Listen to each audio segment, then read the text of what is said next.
Dare to dream big. At Sun, we make it reality.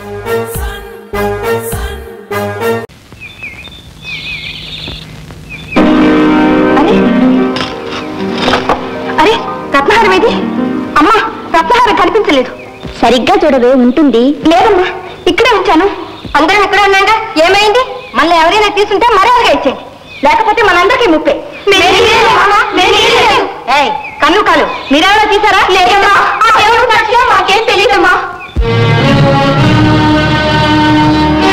తోటమాలి కృష్ణ నీవేనా? అవును మహారాజా. నేను అడిగే ప్రశ్నలకు సరి అయిన సమాధానం చెప్పాలి. నిజం చెబితే మీరు నమ్ముతారా మహారాజా? అది నీ అదృష్టం మీద ఆధారపడి ఉంటుంది.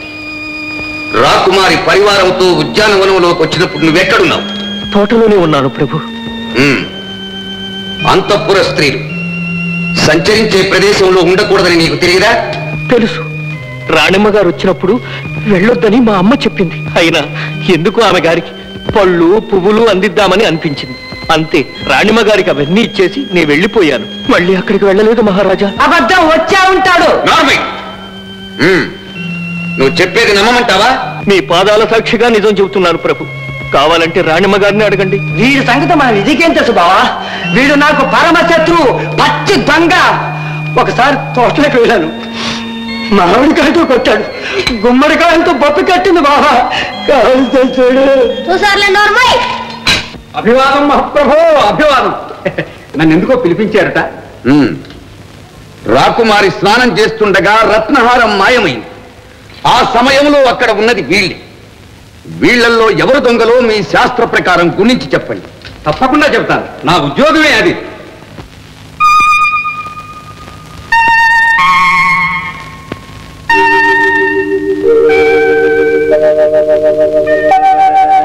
మీ నిర్ణయం పైన వీళ్ళ ప్రాణాలు ఆధారపడి ఉంటాయి. ఆలోచించి మరీ చెప్పండి. చెప్తాం. నాకు 2 రోజులు గడిపించండి. ఇది తలతో కూడిన వ్యవహారం కదా. అవును, ఇది తలతో కూడిన వ్యవహారమే. జాగ్రత్త. చెప్తాం. మంత్రి గారు, నేరం రుజువు అయ్యే వరకు వీడిని కారాగారంలో ఉంచండి. దాసీ జనాన్ని జాగ్రత్తగా గమనించండి.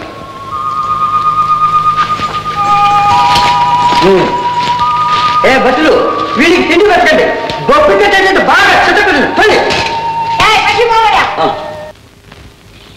ఆహా ఆహా, ఏమి ఈ సౌందర్యము, ఏమి ఈ దర్పము!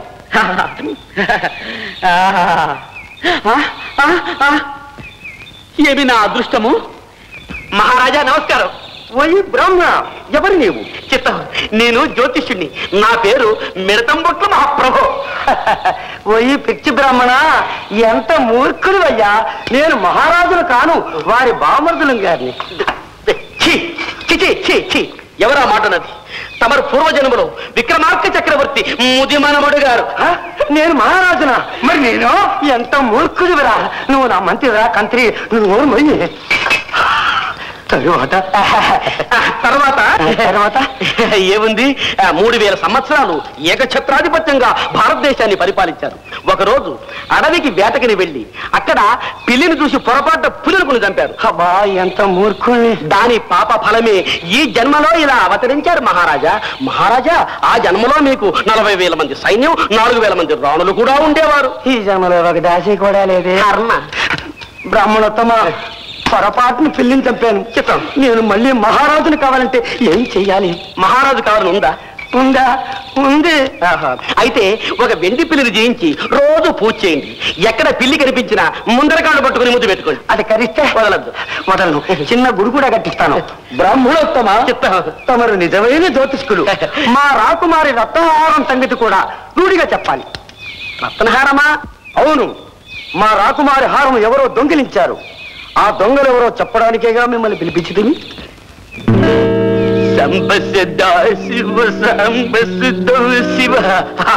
అలాగే అలాగే, చెప్తాం చెప్తాం చెప్తాం చెప్తాను. వాళ్ళ సంగతి చెప్తాను. నాకు తెలుసు, తమరు చెప్తారు. మీరు పదండి, మేము పిల్లి విషయం ఆలోచించాలి. చెప్తాను. పదండి, పట్టుకుని నా పిల్లి.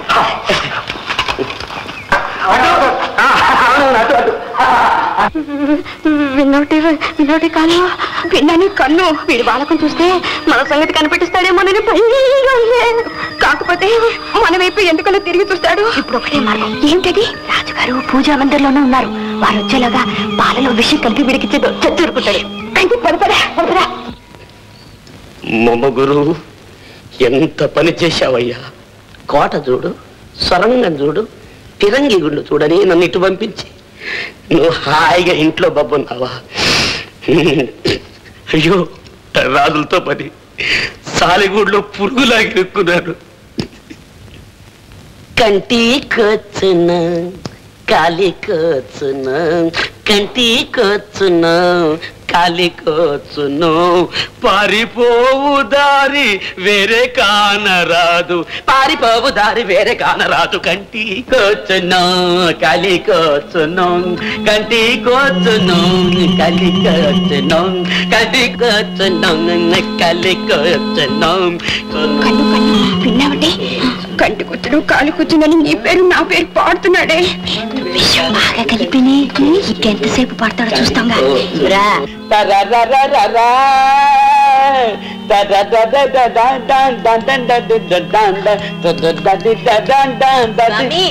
ఈ పాలు పుచ్చుకోండి స్వామి. లాలా లాలా లా, కంటి కూర్చును కాలి కూర్చును, కంటి కూర్చును కాలి కూర్చును. ఈ పాలు పుచ్చుకోండి. అబ్బబ్బబ్బా, నన్ను చంపకండి. ఈ పాలు పుచ్చుకోండి స్వామి, ఇది మా మర్యాద స్వామి. మీ మర్యాద? అవును బాబు. మీకు మర్యాద? అవును స్వామి. కంటి కూర్చును కలి కూర్చును.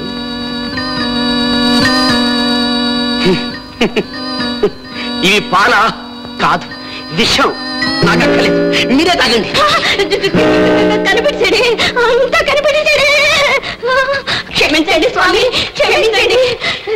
ఎందుకు క్షమించడం? మేము దొంగతనం చేసామన్న సంగతి కనిపెట్టిస్తారేమోనని ఆ పాలలో విషయం కలిపి తెచ్చాం. విషం కలిపి తీసుకొచ్చారా? ఇక కనిపెట్టేశాను. అయితే ఆ హారాన్ని దొంగిలించిన దొంగలు మీరే అన్నమాట. ఏమి తెలియనట్టు అడుగుతారు ఎందుకు? కంటికొచ్చునో కాలుకొచ్చునని పాడుతున్నప్పుడే మా గుండెలు పగిలే. నా పేరు కన్ను, పేరు కాలు. తెలుసు తెలుసు, నాకన్నీ తెలుసు. దొరికారయ్యా మనం బతికినట్లే. స్వామి, ఈ పాపుల్ని ఏ విధంగా శిక్షించమంటారు? సరే సరే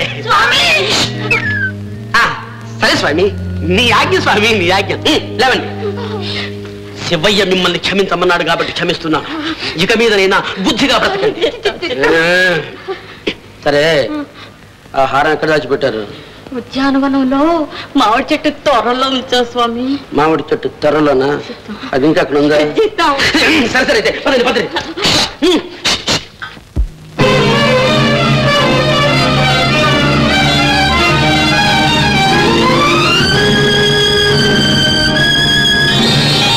ప్రభు, రత్నహారం దొరికింది ప్రభు. ఇప్పటికి మా మనస్సు కుదట పడింది. మంత్రి గారు, పాపం ఆ తోట మాలిని వెంటనే విడుదల చెయ్యండి. చిత్తం.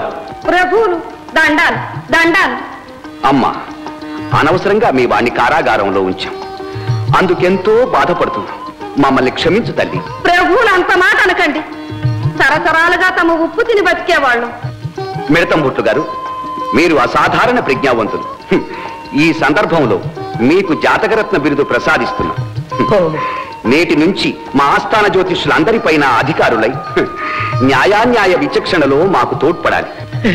వద్దు ప్రభు, వద్దు. అంతటి భారాన్ని నాపై మోపకండి. ఆ పదవికి నేను తగను. నా దారి నన్ను పోనివ్వండి ప్రభు. వీల్లేదు. అనన్య సామాన్యమైన మీ విద్య అడవిగాచిన వెన్నెల కాకూడదు. రాజాదరణ లేనిదే ఏ విద్వత్తు రాణించదు. మా మాట కాదనకండి. తమ దయ ప్రభు. మహామంత్రి, వీరిని సకల మర్యాదలతో సముచిత రీతిని సత్కరించండి. అలాగే మహారాజా. అంతా శివయ్య దయ.